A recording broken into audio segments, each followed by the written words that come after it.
Good morning. I'm a little hoarse. I have a little chest cold, but it wasn't from cheering at the Rutgers Ohio State game last Saturday. Yeah, I was going to say, are you just getting a seasonal cold for you, or was it were you up all night watching the Mets?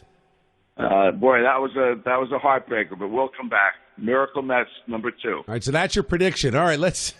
Well, I don't know. I was telling Bob Williams earlier that the Mets have lost all 5 game ones in all 5 World Series they've played in. So no reason to panic yet. I remember when we beat the Baltimore Orioles. We lost the first game, swept the next 4. So well, that's hope stays alive. Bob is predicting that. So I don't know. I'm not betting on this series. I'm going to let others do the betting, and we'll see how it plays out.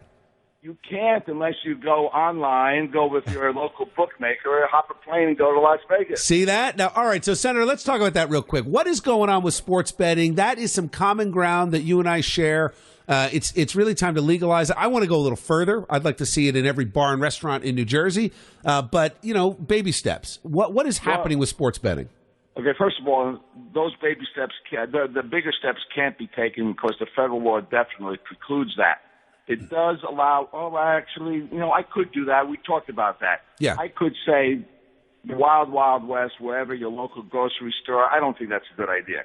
But we had a big victory before the Third Circuit. They took up the case, the entire bench. They vacated the judgment against us. Okay. Now all legal experts, including me, better than me, predict that we're going to ultimately win. Really? All right, so what will that win mean for New Jersey? Sure. Well, it'll be a big boost for Atlantic City and our racetracks at Monmouth Racetrack and Meadowlands, which will be able to have sports betting. For Atlantic City in particular, because the sports bettor will go for long weekends, weeks, go shopping, rent rooms. The problem with Atlantic City, Bill, is that their average stay is less than 11 hours. That's wow. The difference between they get more visitors than Las Vegas, but they don't stay, and that's the reason why they're hurting. This will be a big boost for Atlantic City and our racing industry. That is a great stat. 11 hours. 11 hours. Can you send me a link on that? I'd like to put that out on Twitter. Because that is a great stat, and I think, obviously that's it. People are going down, they're throwing some money into the casinos, and they're gone. I would like at some point someone to address this federal law, but let me ask you, who are the offenders in Washington that are blocking this? Anybody running for president that we're going to see tonight on the debate stage? No, none of those guys. The entire Congress. First of all, the entire Congress can't get anything done to begin with. And then they're afraid of the NFL. The NFL, they're big supporters. They throw around a lot of money.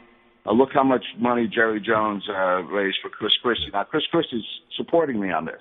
Yeah. But still, they're very influential. Would you say that it's partisan? Or, are the Republicans? Everybody's screwing this up. Yeah. Absolutely. I put it on the ballot, and we got 67% support. Yeah. This is not a Democrat or Republican issue. This is an issue of New Jersey having what Las Vegas and Nevada has, and we deserve it, and I'm fighting for it. All right, Senator Ray Lesniak, appreciate your perspective on this, and send me that stat because I'm gonna tweet that out, and we'll continue this conversation. Certainly, lots more coming up. But thank you for spending some time with us this morning on New Jersey 101.5, Senator Ray Lesniak. Anytime.